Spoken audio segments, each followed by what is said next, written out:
Just 2 days are remaining until the LPL playoffs bracket is finally locked in. Welcome to Week 10, Day 5, where FPX are preparing for their victory lap match after locking in an incredible first-place finish here in the 2019 Spring Split. Going to be walking in happy. You saw Warhorse walk in first. It's the man's birthday, and what a great birthday present he got, locking in top of the league. They're going to have Tian on the screen right there, a very instrumental part of this team, able to roam around alongside mid laner Doinb, who you won't see just yet, but you do see a little bit of a struggle with the zipper there.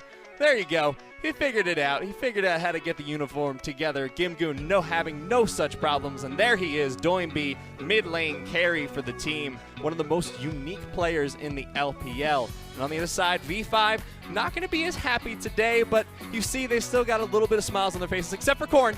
He's still very serious, paying a lot of attention. Everyone just relaxing. This is the last time they're going to be here in the Shanghai arena. They're getting ready to head off into the break, into playoffs, and FPX, top of the standings like we said. My name is Matt Iberic and Daniel. I am joined here by Barento Raz Muhammad. And Raz, we got a fun matchup first here on the day. Hell yeah. We got some, all of these players want to test themselves mechanically. So even though Victory 5 being eliminated out of the playoffs hurts them, you already saw how Korn feeling down about it.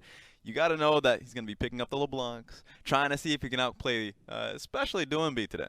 Yeah, it's when all the players really get to experiment. They get to say, okay, how far can we take this? This match for both of them, they know where they stand. V5 are out. FPX are at the very, very top. Might see some interesting strategies coming out, but speaking of things that are very interesting, let's talk a little bit about yesterday's matches, because the WE series, oh my goodness, versus Rogue Warriors. Xie with the pentakill? Yeah. When you told me it was a pentakill, a lot of people would think, oh, is it going to be going to Zhangwuji? Zhangwuji didn't play today. It was actually Tian coming out of the bottom side of the map for Rogue Warriors that recognized that this split is over for them. So Team WE came in strong in Sion. Yeah, they came in with a 2-0, 2 MVPs there for Xie in the Snake versus LGD series. That one, a little less fun. I'm actually really high in LGD after this. Remember, out of all the victories that they've had, 5 of them, the fact that they took down Invictus Gaming, right? They had a great win over RNG. They actually had some amazing marquee wins. It shows that, that their ceiling is still, they're pushing it. They're getting to a point where coordination is certainly a thing going into the summer split. I think they can go higher. Yeah, look at them now. They're standing at 11th place in the standings. Like you said, 4 out of their past 5 series have been victories for them. And now, looking at the top of the standings, we got to look at 2 very important places, Raz. 4th place still in contention for that round 1 bye. And then the 9th place. That's where the big worry is coming in for a lot of teams. It's EDG. You already know that their win percentage, their win rate, is actually really high. So if they end up getting a win versus Invictus Gaming, man, does that skyrocket them. You're right about that 4th place spot. For me, I just want to see what the playoff bracket would look like after all this shakes up. Because people, they're tired of looking at that damn standings for the entire split. They want to actually know what it looks like when the graphics come through.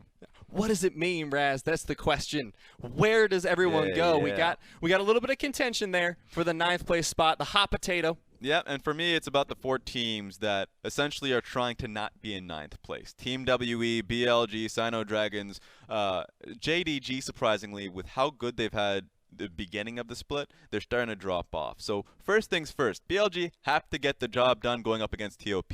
If they fall versus TOP, then I don't need this in front of me. They're out. It's all said and done. They don't have the win rate going up against Sino Dragons, even if they do lose to Suning later on. But if they win, then it's up to Sino Dragons. They're the team that have the least amount of series wins. They have to take down Suning. And if they beat Suning, then suddenly they're fine. And it's down to the teams with the worst win ratio be WE and JDG to go up against each other in the last series of the LPL Spring to figure out which one of those 2 end up going into the playoffs and who loses out. Yeah, everyone else has their playoffs mostly locked in, but here in the LPL, it's the very last series that may end up deciding who still gets in, who still locks in. It's scary, man, for all these teams. It's worrisome. But you talked about BLG. They're going to be coming up in today's matches. They're going to be the 2nd series, so let's take a look at those now. The first one, of course, is going to be FPX versus Victory 5. Yeah. Then we got BLG going up against TOP. For me, Victory 5 versus FPX, we're going to have our say about it. We saw those players, the reactions that they had going into it. TOP versus BLG has it all on the line right there. BLG need to take this victory. And how hard this run has been for them, losing out to EDG, RNG, and these Game 3 slugfests, the fact that they took the win versus Invictus Gaming was such an adrenaline rush for them because they are going into this one with that momentum. Speaking of Invictus Gaming, though, they're looking to bring it back as well in our match of the week, the final match of the day, ending the day strong with IG versus EDG. And EDG, when they took down TOP, they did it straight through the bottom lane. It was iBoy and Mako running Roughhouse on towards Loken and Ben. So I'm looking at Invictus Gaming and I'm saying Jackie-Love and Baolan have been falling so short in recent series. 100% they're going to be running the same strategy. I wonder how Invictus Gaming are going to try and deal with it. Yeah, and EDG, if they get that win, they lock in the 4th place. There we go. Able to take over RNG. But first up, let's talk about FPX versus Victory 5 because that is our first match today. It's going to be a nice, fun one. You know, victory celebration, birthday celebration for FPX. They got a lot going for them. And, of course, we know they're at the top of the playoffs already. Let's talk about how they got there a little bit. And a lot of it was off their mid lane carry, Doinb. Yeah. Doinb is an insane player. I don't think he's definitely an MVP candidate, no matter what. When you're having a discussion, you're thinking, of course, about the mid laners. Is it going to be Rookie? Is it going to be Knight? Is it going to be Doinb? What Doinb brought for FunPlus was not only the mechanics that he came in with a huge, deep champion pool, having 15 champions played already, but talk about that leadership. Mid to jungle proximity, second. It's essentially Tian playing through him, so there is definitely direction. And where are they going? What is the path being etched out towards the top lane and bottom lane? Ganks coming from the mid lane to the bottom side of the map and top lane has been second throughout the entire split. And the reason why it's so proficient, how it's been so successful for them, is because they focus so much on towards how Doinb's playing out the mid lane. Do they got the shove? It's they oftentimes prioritize Lissandra for that reason. They prioritize shove. If they don't get it, then they're going to try to kill that mid laner through Tian. And if that doesn't work, then they start to falter, and that's the major worries when it comes to FPX. They got challenged when they went up against Invictus Gaming and RNG. So the top teams, I wonder how Victory 5 are going to do in that. Know that Korn is such a vocal player himself. Well, and it's so cool looking at Doinb because he has that wide champion pool. He's able to execute on it very well. Yes. Additionally, he's top kill participation for the mid laners, 75.7, including things like that Riven. You know, absolute monstrous performance even on that. I mean, you called out the fact that he's been playing this a lot in solo queue. And so whenever Doinb plays something in solo queue, you always have to pay heed to it because he plays what he practices. Going up against Vici Gaming in this one, he styled on Jay. Jay had some great moments. Doinb had better moments, and that's what matters at the end of the day because you're going up against Victory 5, and guess who they have in their ranks? Jinoo is a Riven player. Funny enough, in this series, Riven has high priority now, and I think that if we're going straight into the playoff series, and if I'm Doinb thinking, yeah, I have a great champion pool, but I want to be able to now give the deep, I think GlmGoon is a great Riven player as well. He actually hasn't fielded it on the Rift right back, but he's played it a lot in solo queue. Suddenly, if you have a deeper flex between top and mid in a best of 5, guess what? You're ready for it. And it keeps coaches guessing. Yeah, because if you actually look at the stats between GlmGoon and Doinb, both of them are tied at number 2 and most champions played at 15. Yes. That's a massive champion pool to have on both of your solo lanes, and especially because they're going to share a lot of that pool since Doinb tends towards the more top lane style champions like the Renekton, like the Riven. That's why I love, and right now we're on 9.5. 9.6 is what you would expect the playoffs to be off of. And when we're talking about what Doinb and GlmGoon have played at the very beginning of the split, it was that Urgot. So let's talk about Urgot players. GlmGoon in the top lane. Tian in the jungle, we've been seeing that a lot in the jungle right there. Doinb, of course, in the mid lane, and for the bottom lane, of course, sadly enough, we ain't seen Urgot there. It's going to be LWX and Chris rounding out the lineup. Haven't seen it yet, but they're going to be up against Victory 5, the top lanes where you want to look. Jinoo, the carry for the team. Ben4 in the jungle today. Korn in the mid lane. And, of course, Y4 and Lei this time rounding out the bottom lane. Ben4 for me, I know we've been echoing this throughout the entire split, has been the most improved player for me at the very least, because when he started out in BLG, for him, his issue is that he was known as the highlight hunter but didn't have direction, and oftentimes when the game slowed down, he fell behind in experience. And he didn't have much of a voice because on that team, guess who was the voice? It was Amazing Jay and it was Road. Road was a big voice on that team as well. He has a huge voice on Victory 5. When he's playing it out, he has a great direction towards top lane, gets Jinoo ahead. So Jinoo is certainly going to get ahead if the first person he's going to be seeing is Ben4 at that lane consistently. Jungle top lane proximity is huge for him. And on top of that, when you see the players communicating in the on the cameras, he's the one who's yapping. So I love seeing that development coming out of the new guy.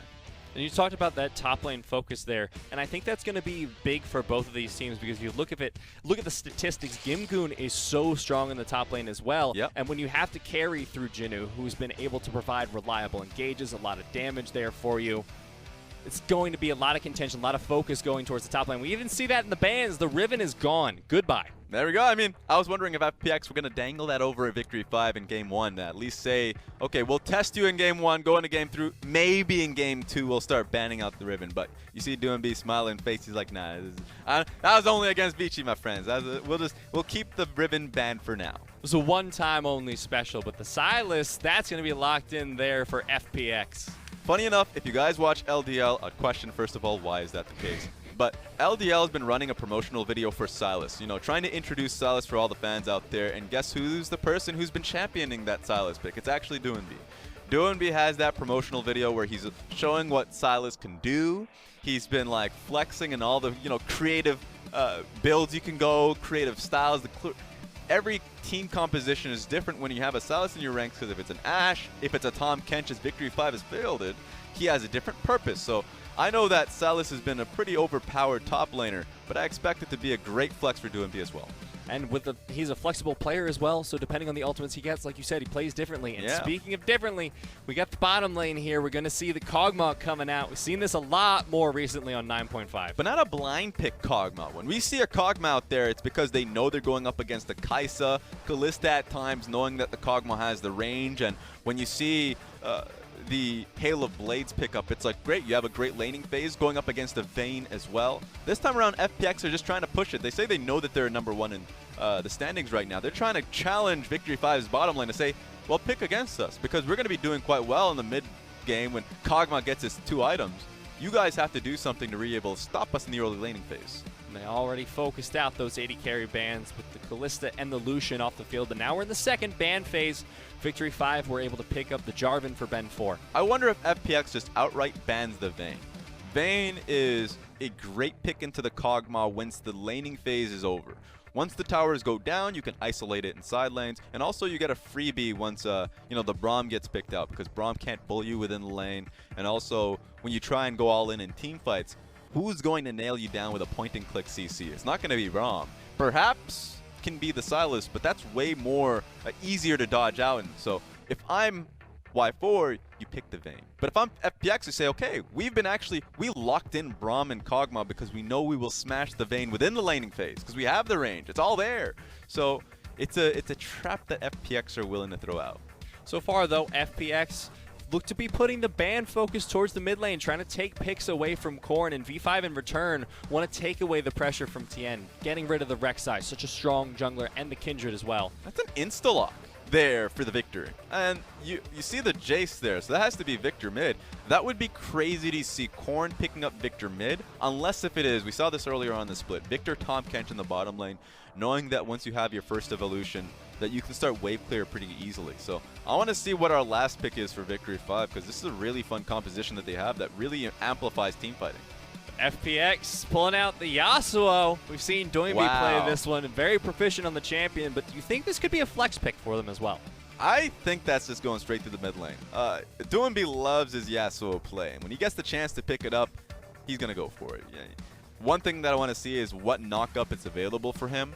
Poppy in the jungle has been a great counter to Jarvin's in the past. Just like if there's a Camille, a J4, like just anything with a dash that's just annoying to deal with, then pick up the Poppy. Usually goes towards the top lane. So I want to see what that Poppy ends up going.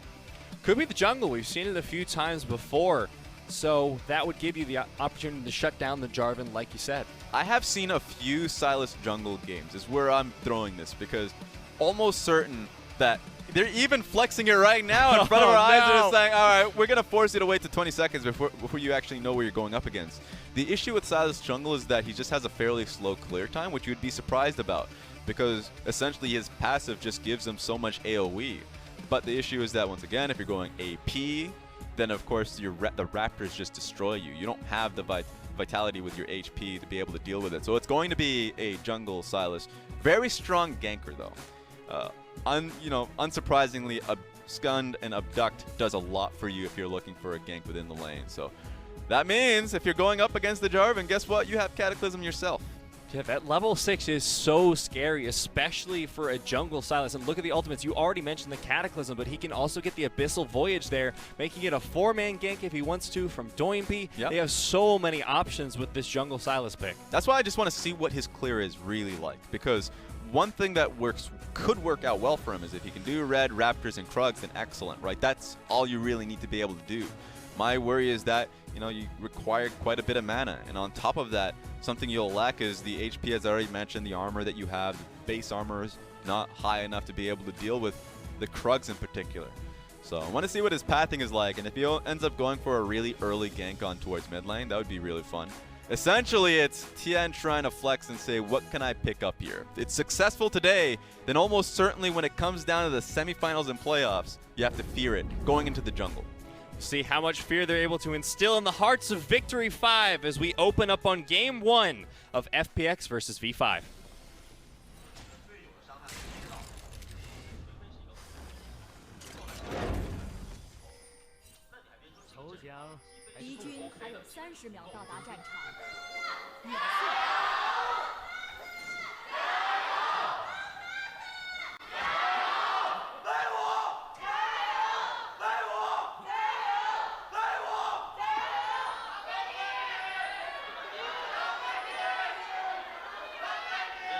The LGD fans are just getting louder with every win they get, so I'm afraid of the one split that they'll be successful in. I'm just putting that out there. One day they will be successful. We're just going to hear the full LGD triple Jayo coming out every single Hell that yeah. split. I'm looking forward to it, Raz. We haven't gotten the full crowd all the way into it LGD chants. We're going to see red buff starts here coming out from both junglers. And on top of that, if you're just looking towards the matchups that have been finalized, Jayce into the mid lane. I've really appreciated the AD mids that Corn's gone towards. His talent has been exceptional when he was on newbie. And when we saw his Jayce play, he is a great Jayce player. So great matchup for him in the mid lane. He does a lot of damage. The Electric is only going to amplify that. Vladimir into the Poppy is also just an easy lane that you'll just be able to harass in as well.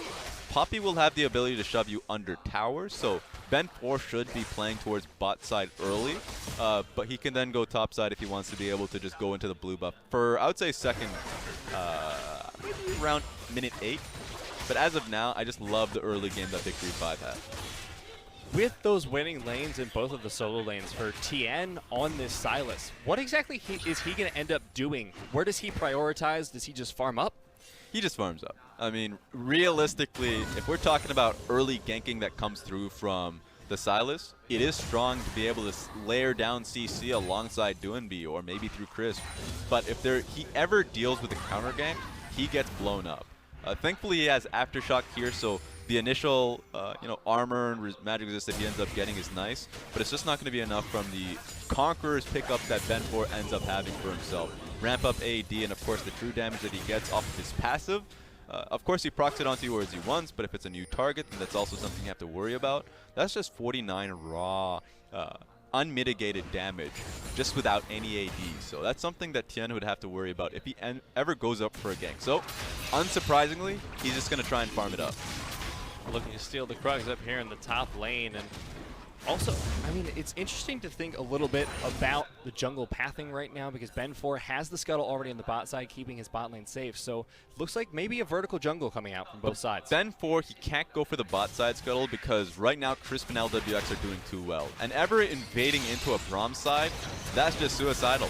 You're going to look to die unless if you get out scot-free. But here comes Ben4. Doinb with a good wind wall will stop a lot of the damage from Corn, and Tian's here as well. So it should disengage quite cleanly from FPX. Ben4 got great information off of that. Knowing that Tian did not have blue buff there, he can stay topside and try to just leverage his mid lane, doing well within the matchup.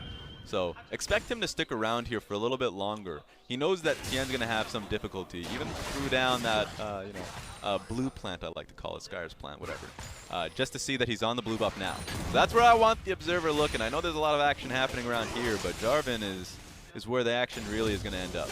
Staying in the mid, gets the flag and drag onto Doinb. Oh! Good wind wall there from Doinb. Keeps him safe from the shock blast. The gank not going to be successful for Ben4. But I don't know what he expected there, because Windwall was certainly going to be ranked up at that point. I wanted him to be able to dig deep into the enemy jungle. I think he was probably worried about Poppy, Poppy is so strong at being able to defend those invades because of her wall slam. And she's Conquerors too, so she's just going to blast you. So he was probably worried about ever invading when the enemy Poppy has agency in the top lane.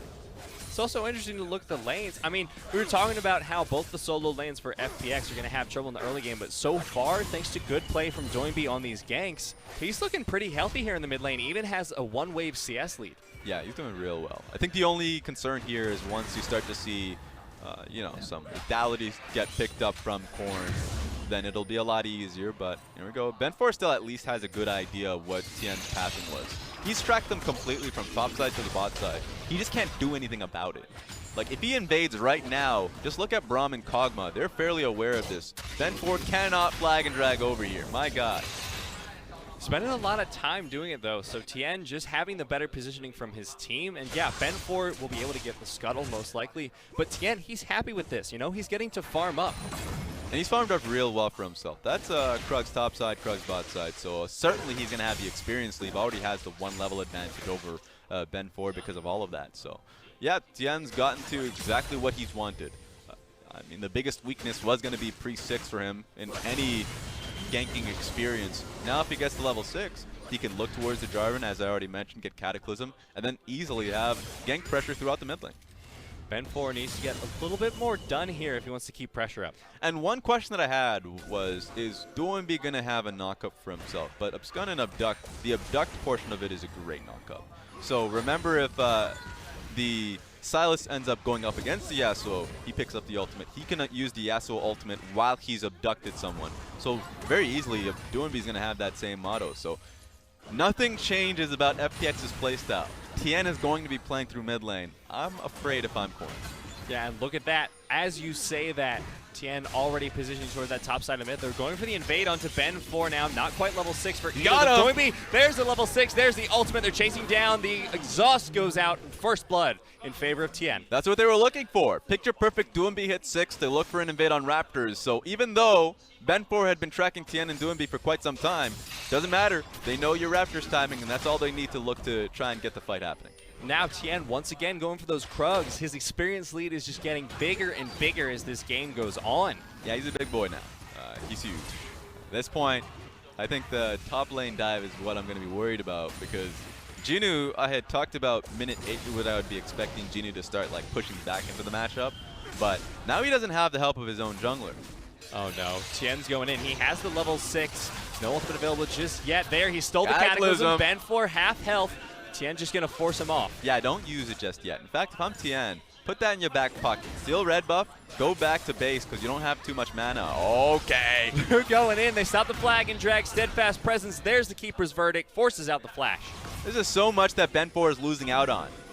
Here we go. Victory 5, 3, 4 versus 3. Good blast plant. Tian's going to be safe on the other side of the wall. He goes in, Abscon of Duck. Doinb on the side, trying to get focused there. But Jinoo, so much damage, has the Hemo Plague, forces the flash from Tian. Doinb still alive. Ignite is ticking. The flash lick comes out. Getting slurped up. Crisp is there. The heal saves the mid laner. And FPX somehow make it out alive. Wow. If I am Ben4, I am tilted beyond belief. Corn and Lei really couldn't choose an option. There was a fight happening on the top side of the jungle, and there's a fight about to happen right now. Oh, Chris with the flash, Winter's Bite, 2 stacks, but not going to be the stun. Ben4 comes in with the flag and drag. Cataclysm on to 2. There's the last breath from Doinb. Gets the knockup. Lei saves him with the Devour, but he is so low health himself. And Lei about to go down. Abscon of Duck gets the kill for Tian as well. Corn, will you fall too? Yeah, you will. LWX picks it up. FPX, when they know they have something going on in the mid lane, LWX and Crisp roam first. That's insane to see LWX bought into the fight, because ordinarily, past 2 years, LWX is the type of person to say, okay, you guys have your fight. Good or bad, I don't know what happens there, but I'm not going to join it. But see them roam in the minimap. Lei was already here. Kog'Maw had pushed out and is already roaming to the top side, so Viktor is not going to be a part of this one. That's the Cataclysm coming out of the Sylas. They've already bought into the fight. Kog'Maw finishes it out, but I just love the fact that Tian had held on to the Cataclysm for so long from the last fight that we saw. Put it in his back pocket just for this payoff. It was such beautiful aggression coming in from LWX too. He had the idea in mind to roam. like you said, followed up, then just flash auto R, gets the kill, secures it. Now FPX 4-1 with a 2K gold lead. So now Tian is just absolutely fed. One of the biggest weaknesses were covered up completely just by the fact that he was able to make use out of GlmGoon's shove top lane. Goes for the Krugs early, has a Krugs experience advantage. His lanes have been so well coordinated that you can never take an advantage of LWX and Crispin lane because they're always ready to collapse on you if you go for your Krug. So at this moment in time, FPX are just far more coordinated. Here comes the stun, knock up into Lei, and he's going to be able to save someone else, but not himself. And he's stuck in the back lines. Tian picking up a kill. Once again, 3-0-2 on the Sylas. Got that, huh? You saw Tian end up aiming his abduct towards the Tahm Kench, saying, I don't need to deal with the Viktor. We can deal with him later. Oh, and this is later. Now, rather than later, steals the Chaos Storm, forces the flash from Y4. Tian still going for the chase, abscond abduct, but he's stuck in the gravity field. Tian, did you bite off more than you can chew? You did. The shutdown onto Y4. All of that was good up until the point you saw the field come into play. But now Jinoo's going to get run down a little bit. He's going to get close towards his Crimson Rush, so he's not worried about it. But yeah, Tian is feeling himself a little bit too much.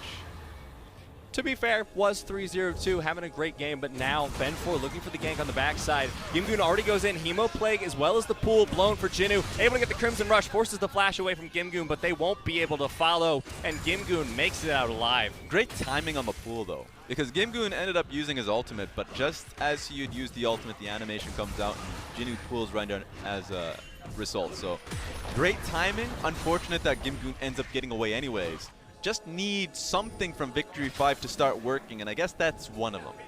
But it's like you said, Jinoo is now past that level 8 point. He's got the level 9. He's got the fully leveled up Q, and he's starting to fight back in the matchup. Sure, he needed the jungle help, but we were seeing he was starting to take a little bit of trades for himself. Yeah, it's always interesting. I mean, level 9 is obviously a wonderful time for Jinoo.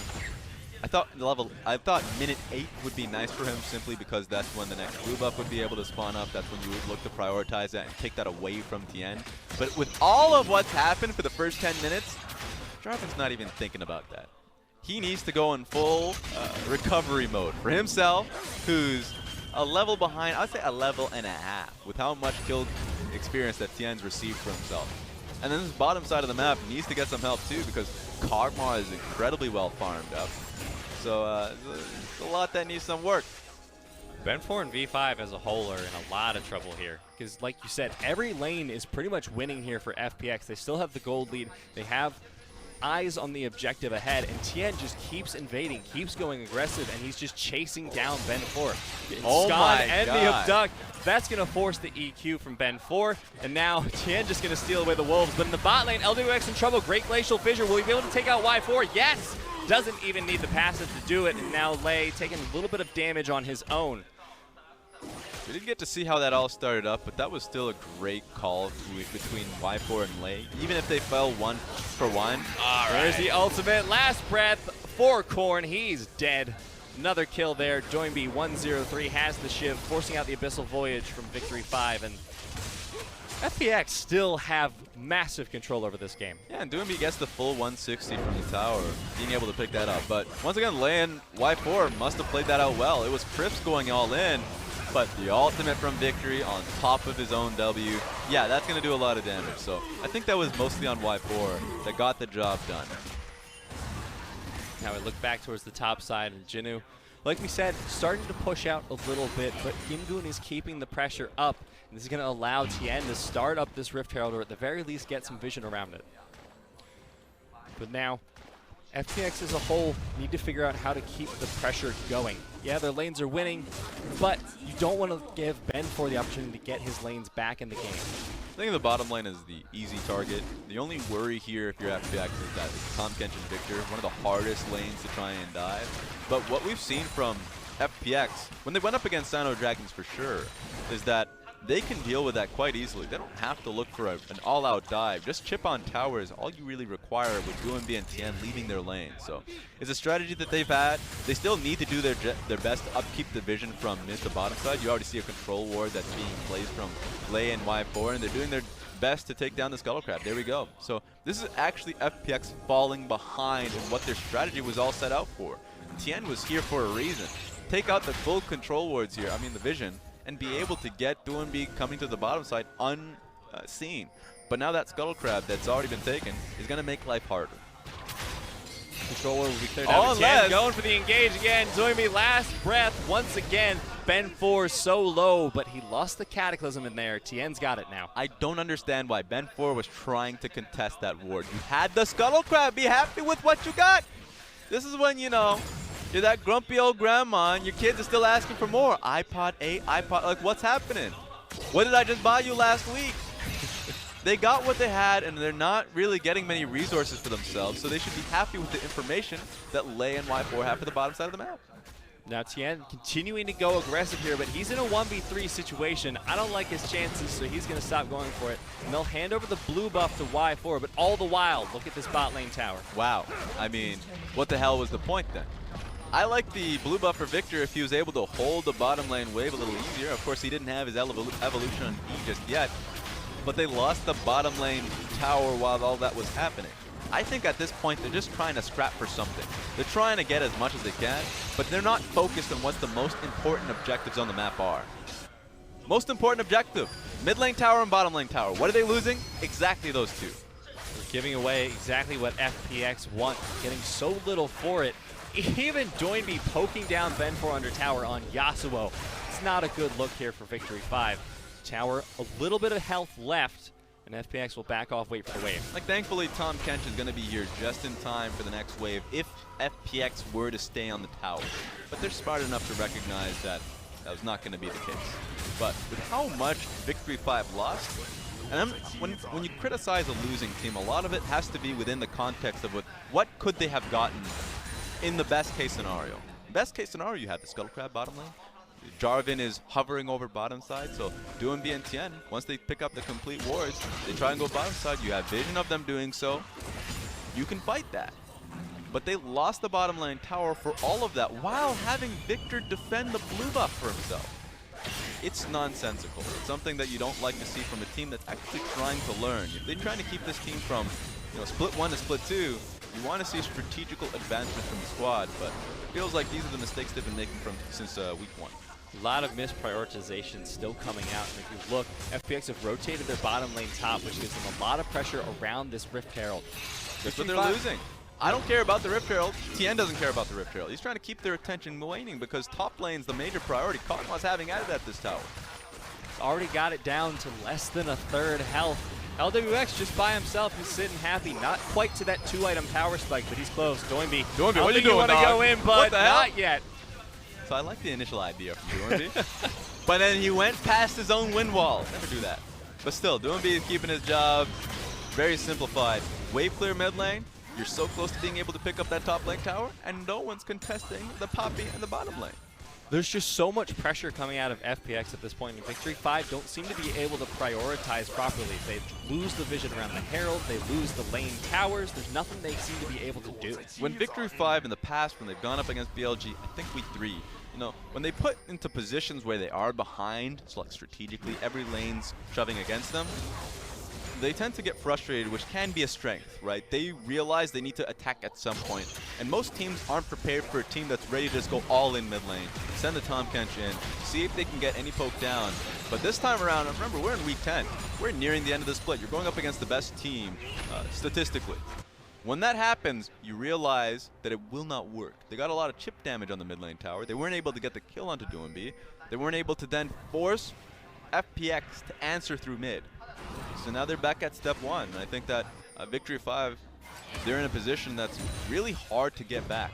You don't have hard engage on your squad, and that's only going to make things worse if you're trying to all in to get yourselves back into it. That said, they do have one tried and true strategy that we've seen series after series. Just get Jinoo ahead, man. Just get Jinoo somewhere on the map where he can make an impact. And, you know, he's sitting at almost a 30 CS lead. He's in it, man, and Vladimir scales pretty well into the late game. The question is what he's up against. He's up against the Yasuo, he's up against the Kog'Maw, he's up against an amazing performance on Silence from Tian. And he's stopping the back at least. Okay, there we go. We got him. We got it. You're right about that. it always comes down to what can the top laner do. I know this has been a consistent worry for like Flandre on Snake. This team is behind. How do I get back into a team fight? Okay. All right. Blade just dies, and the Rift Code goes over. CC lock. Where are you going? Nowhere, Raz. He's going nowhere. He's sitting right there.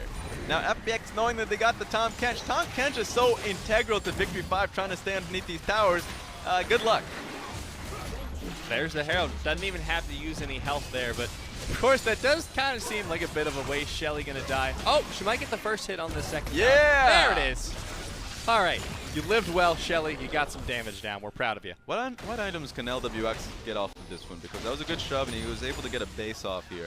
I think just a Zeal. Ooh, it's in. Let's go. Okay. Yeah. Going heavy in the on hit here. He knows that what he has to deal with is the Viktor and the Vladimir primarily. So as long as he can get past those two, especially the dive threat coming in from Jinoo. So it's not as if that, like, they're thinking the same thing you are. You're talking about Victory 5. They've done it in the past. Just get Jinoo ahead. Now LWX recognizing that's a major strategy they can utilize. It's going to be Vladimir that's going to be trying to dive onto him.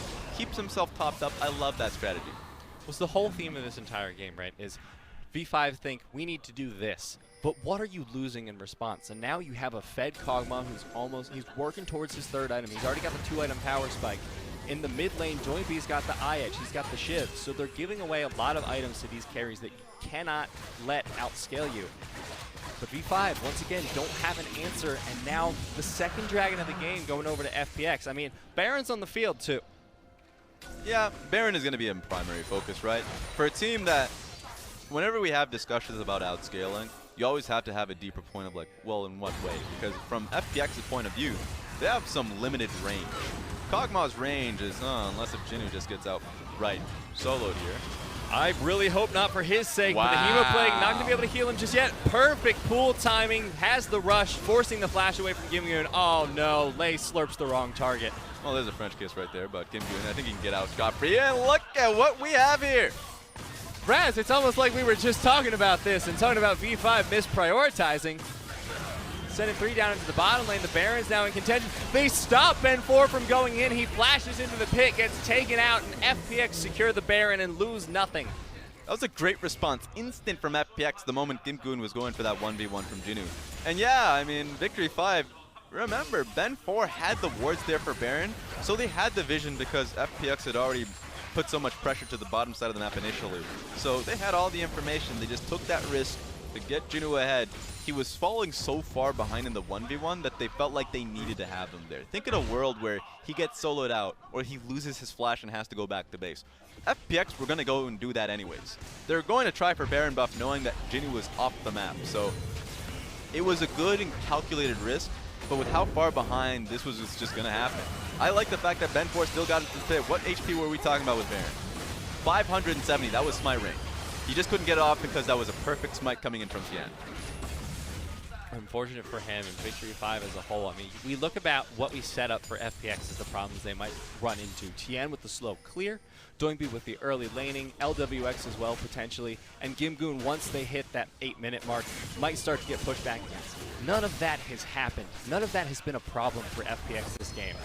But to the point about, like, once you've achieved all of that, the mid-game from FPX are going to be this strong. Back to the scaling point from Victory 5, Vladimir and Viktor are just excellent scalers. And Jayce doesn't fall behind necessarily because he still has some great targets to be able to poke down. If he can get past Windwall, then LWX is going to be a primary target alongside Tian. So there's still some hope in there for Victory 5. But if we're just talking about, like, we're throwing the compositions aside. We're just talking about just raw skill. Play right now. Team play is there for FPX. They've been moving so seamlessly between a lot of these lanes, primarily through mid lane and top lane. With GlmGoon, he's demanding a lot of pressure here. No one is giving it to him. Chen going in. There's the quick kill onto Core and pick off Y4 on the sideline. This is a slaughter from FPX. That's 4 kills. Can they make it the ace? The triple kill coming out from LWX. And there it is. No, he misses. LWX going. There it is. The quadra kill and the ace come out for FPX's AD carry. Doinb would have been pretty pissed off if he had sacrificed himself for you to lose your ultimate like that. But a quadra kill there for LWX is a pretty damn good way to end the game. They're going to run this one down, and FPX show how they deserve that top spot there in the playoffs with a quick 24-minute victory here over Victory 5. Just absolutely stellar play coming out of them in all of their lanes. LWX, oh wait, maybe V5 can contest. Nexus, there it is. Tian coming in with the save. Yeah, ain't no way you can kill the Kog'Maw all you like, but there are way too many targets on that tower. So, such a great game from Tian in particular. We're talking about just players who've done so, like the largest surprise of the split for me has been Ben4 and Tian. And Tian has just went to such a large degree and separated himself from Doinb. Because a lot of times you're like, oh, he's only, first 5 weeks I'd say, the conversation was like, he's only looking good because Doinb is playing masterfully in the mid lane. That has not been the case. Look a lot closer into a lot of this game. He's been at the right place at the right time. He's got an experienced advantage in what is a pretty difficult matchup from my point of view. And look at the damage there. He got the job done when he started to come through in the mid lane with the Cataclysms there. So FPX looks so good as a squad, and individually they're coming together. Look at that gold lead. I mean, that is just pushing logarithmic. It was scaling up as the game went on. So it wasn't just a flat gold lead. It kept increasing, which means FPX were keeping up the pressure. They were keeping up the snowball, and just such a beautiful job. And we were talking earlier, actually, about how Ben4 was one of the most improved players to the split. Yes. I think there's an argument there for Tian as well, especially after that last game. Certainly. I think Tian, in this game, we already talked about how well he played in the early portions of the game. But if we're just talking about keeping the goal lead consistent, there was no fall off there. I think both Tian and Crisp were my major takeaways. I think Crisp in particular has been a really strong player at being able to keep the control wards on the map. I think currently in the standings, he's #1 at control wards plays per minute. Like he's a type of support that wants to be able to get out of lane, and I know he's done really well alongside LWX, but be able to keep the rest of the map on top, oftentimes finding himself in the red side jungle when he's on the top side of the map to be able to clear alongside Tian. So FPX have been really clean as of late. We're seeing now why FPX have risen above the rest. We'll see if they can keep their place as the best team in the LPL definitively, or if Victory 5 can fight them a little bit in game number 2.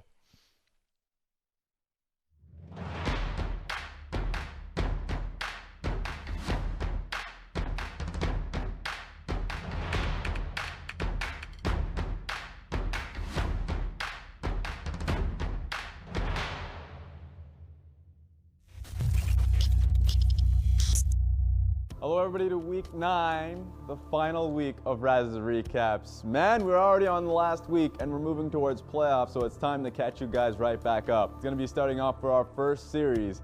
It was the Beijing Derby, RNG going up against JDG. It was Wukesong versus Chijoba. The fact that both these teams, Beijing hopefuls, going up against each other was going to be fun. Game 1 and Game 2 was tough for both these teams. Carson took MVP in Game 1, and in Game 3, my God, it was sick. You already probably saw it in a lot of highlight plays coming out of both Xiaohu and Uzi, and insane plays around the Baron buff. This time it was a second go around for the Baron buff, but your eyes had to go to the bottom left side of the screen because once again, Amazing Jay is doing it alongside Xiaohu, trying to end the game. The rest of the team was just trying to keep them all in the pit. Didn't matter whether they won or lost the team fight because Jax, who was so fed by the way, at this point in time he had gold bounty on top of him. Amazing Jay had one of his rare, strong performances. It was a tough one. If you look at the faces of RNG, they weren't happy about it because JDG were able to claw themselves back to make it that insanely clutch Baron opportunity. So RNG takes it, and then we move on to our next series. Day 5, EDG versus TOP.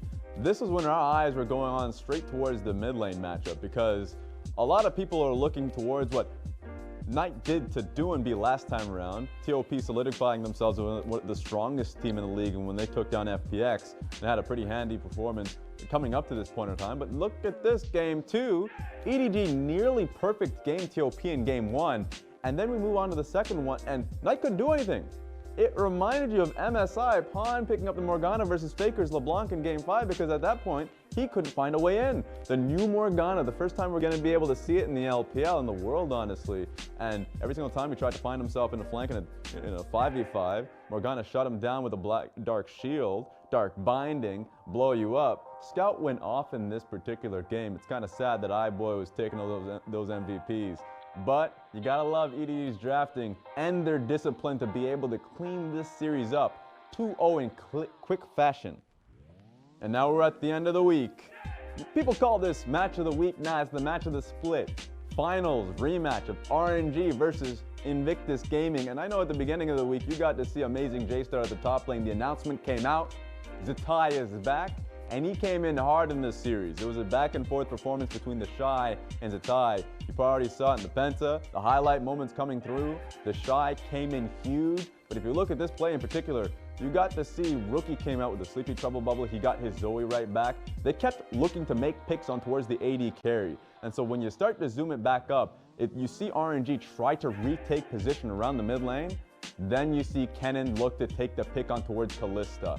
This was humongous from the Shy to be able to get this pick, because what it meant for now Invictus Gaming, who had solidified themselves around mid, they can play all the way around, play for Baron buff, take the clean Baron, and then take the clean win. This was RNG having such a large early game win if you look at right back at it, but then they made that crucial flop towards the Rift Herald. Invictus Gaming got the pick, got the win. It's tough, man. It looks like Invictus Gaming are back on top. We're gonna have to see how the LPL shapes up going into week 10. It's looking real messy from a lot of the top teams. And ladies and gentlemen, I think you're caught up. This is gonna be our last episode for this split, Raz's recaps, and I'm gonna go out and send you with the week 9 MVP of the week. For me, it's the Shy.